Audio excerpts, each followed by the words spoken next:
Hello, welcome to my channel, or welcome back if you've been here before. My name is Beth Ann, and today I want to talk about two books that I read during Black History Month, but I did it for the specific readathon, the Black Authortuber Readathon, which was created and hosted by Margaret Pinard.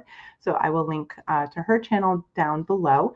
And the idea with the Black Authortuber Readathon is to choose one or more books written by Black authors who are active on YouTube in the BookTube, AuthorTube space, talking about their work there. So I did that. I read two books and enjoyed them both a lot. So I wanted to come on and talk about them. So the first one that I read is Delicious Monsters by Lizelle Sambury, and I will link to her channel down below. I had previously read two books by this author, Blood Like Magic and Blood Like Fate, I want to say, which is a duology. These are all young adult books, and Delicious Monsters is young adult horror. This was definitely creepy. So I think I'm not typically a horror reader. I've read a little bit, but I think YA horror is about as much as I really want to go, because this book was definitely disturbing, creepy, a little bit scary for me. So definitely, if you're a horror fan, like I wouldn't necessarily discount this just because it's YA. It was really yeah, horrifying. So in Delicious Monsters, the main character that we follow most of the time is a girl who can see the dead. She can see ghosts, and she can interact with ghosts. They can speak to her. One of the other, I want to say, character in the book is a huge house that is up in northern Ontario in Canada, and the house also interacts with the dead. So the house is like this crazy supernatural being itself, basically, and the house eats the dead. So it basically, it will process their souls. It'll process ghosts and send them on to whatever is next, right? This house has been in this girl's family, and I can never remember the names of people. What the heck is her name? Daisy. There we go. Daisy, such a pretty name. Okay, anyway. So we're following Daisy. So this house has been in her family, and it turns out not only is the house pretty much sentient, there are also deep, dark family secrets in the house that get exposed over the course of this book. So at the beginning of the book, her mom inherits the house, and she and Daisy decide to move from Toronto up to the house to try to turn it into an Airbnb and have it be a home and a source of income for them. Things immediately start to go wrong. Violent things happen in the house, people die in the house, and Daisy feels like she's just getting the runaround from the grown-ups in her life. She can't get the information that she needs. It's clear that her mom is hiding things. It's clear that her family is deeply involved in this. And the course of the book is her trying to figure this out. The other main character that we follow, Brittany, and her business partner, now I'm forgetting his name, Jaden, I want to say. Jaden, Brittany and Jaden. They are college age filmmakers who had started a YouTube show uncovering ghost stories and finding the truth in ghost stories. So sort of like a documentary sort of approach. Their YouTube show had been so successful that they were picked up by a legit film company. And so Brittany and Jaden are doing an internship, and they're doing a season of their show for this film company. Brittany really wants to tell the stories of forgotten Black girls. She wants to find crimes where Black women, Black girls were the victim. And instead of those being brushed under the rug and never answered and gone unsolved, she wants to use their documentary show to expose them to the light and figure out what happened. So there's some back and forth there. Takes a while to get her pitch through, but basically she and Jaden show up 10 years after Daisy was at this mysterious house. Brittany and Jaden show up trying to uncover the deaths and the violence that happened while Daisy was associated with the house. So I don't want to get into details because there were so many twists and so many like reveals, and there was one really big reveal and twist at the end, and I thought it was really incredible. I did not see it coming.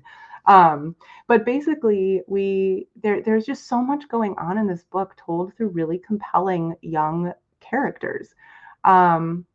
all of the characters in this book come in with trauma, usually family relationship type of trauma. And so you're seeing these characters navigate this supernatural situation um, of this super creepy house, and also discovering sort of about themselves and like their own strengths and resilience and uncovering secrets that are holding them back. And so, really, kind of the whole message of the book, we do end up in a place where some of these main characters have really grown through the course of the book. And so they've gained their own like emotional maturity, and they've gained the knowledge and the power that they need in relationships that have been really toxic and harmful, or by cutting off those really toxic and harmful relationships. So there's a lot of like real life stuff in here, as well as the crazy creepy house and the girl who can see dead people.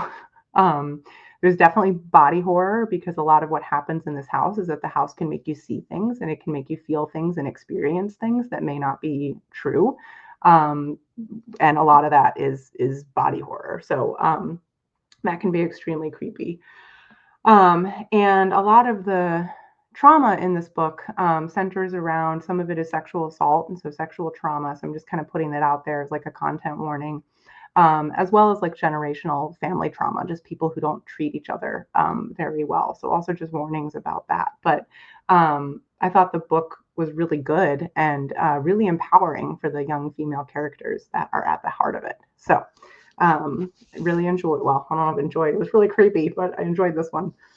Um, and the other one I'll touch on is The Girl with the Hazel Eyes, which is written by Callie Browning, who's an author from Barbados, and she's also a Black Authortuber, so I will link to her channel down below.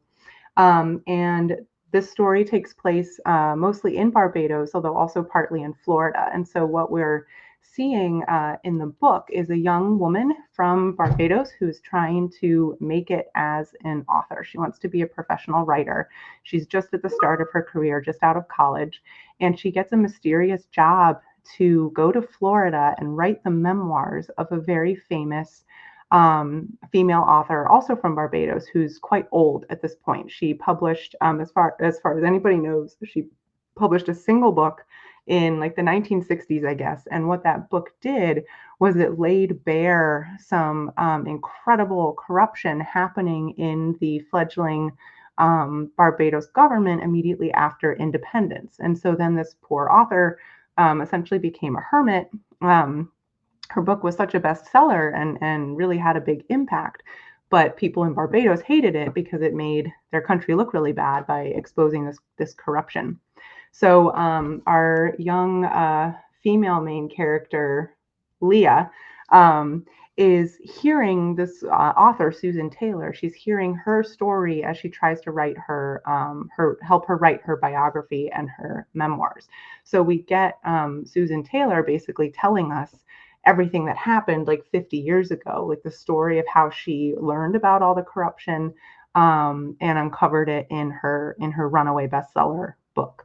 So most of the story is about this author, and she's recounting like her girlhood and young adulthood.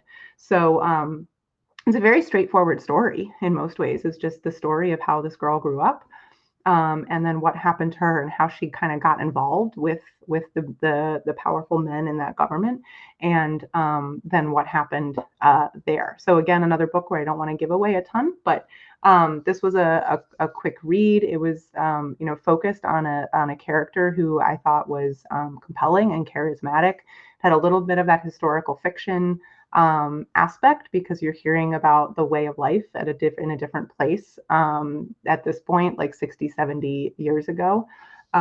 So this was, yeah, definitely just a really enjoyable book as well, with some little twists at the end, which is why I don't want to get into too much details. So those are the two books I read for the Black Authortuber Readathon, and I encourage, if you watch this video, stuck around to the end, I encourage you to go check out these authors' channels, and also check out Margaret's channel for more great recommendations of Black Authortubes who are reading and writing on YouTube.